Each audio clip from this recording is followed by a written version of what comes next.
C'est parti pour cette nouvelle vidéo. Précédemment, on avait vu un petit peu la grande présentation du trading sportif, du betting exchange et tout le tralala. On était en mode reniflage de popotin comme le font nos amis les canins. Là, on va vraiment rentrer dans le vif de la formation trading sportif avec cette première notion qui est le back et le lay. On l'avait vu un petit peu rapidement précédemment. Là, on va vraiment rentrer dans le vif du sujet en deux parties. La première partie va être une partie plutôt théorique où je vais te faire une petite analogie avec le monde du bar. Et la seconde partie sera axée plutôt pratique avec un exemple tout trouvé qui te permettra de vraiment bien appréhender la notion du back et surtout du lay. Je ne vais pas attendre plus longtemps, c'est parti.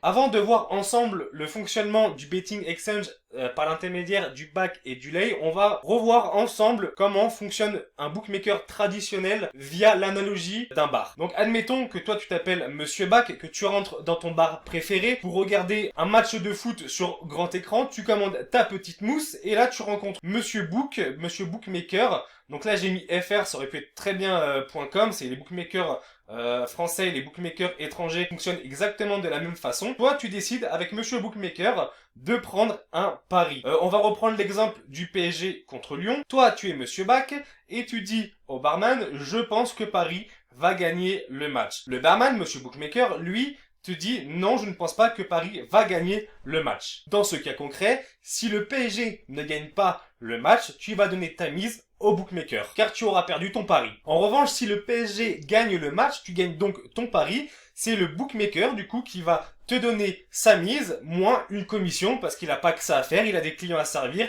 il a bien voulu jouer avec toi, il a pris sa petite commission. Jusque là, je ne t'apprends rien, c'est le fonctionnement des bookmakers traditionnels, mais avant de voir la suite, il était important de remettre les bases à leur place, et let's go, le prochain exemple du betting exchange.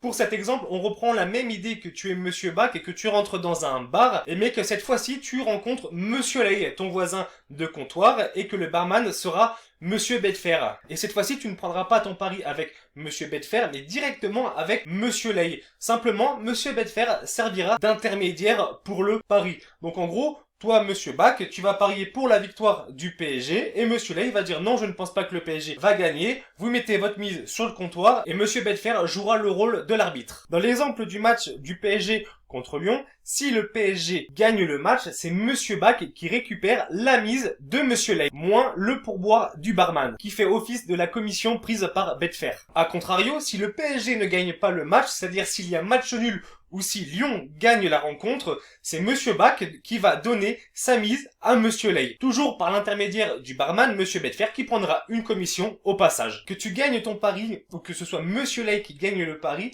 dans les deux cas, Monsieur Betfair, le barman, prendra sa commission pour avoir joué le rôle d'arbitre et avoir mis en relation les deux joueurs. Une commission qui sera de 3% si tu es sur Orbitix. Et bien évidemment, la commission est prise sur les bénéfices du gagnant. Voilà pour cette première partie de vidéo qui reprend un petit peu le concept du betting exchange et du fonctionnement du back et du lay. Évidemment, on n'était que sur un cours théorique puisque l'exemple donné représentait simplement une mise à part égale. Admettons que Monsieur Back et Monsieur Lay veuillent miser 10 € chacun par l'intermédiaire de Monsieur Betfair, cela correspondait à une cote d'échange de 2. Dans la pratique, les cotes ne sont pas toujours égales à 2.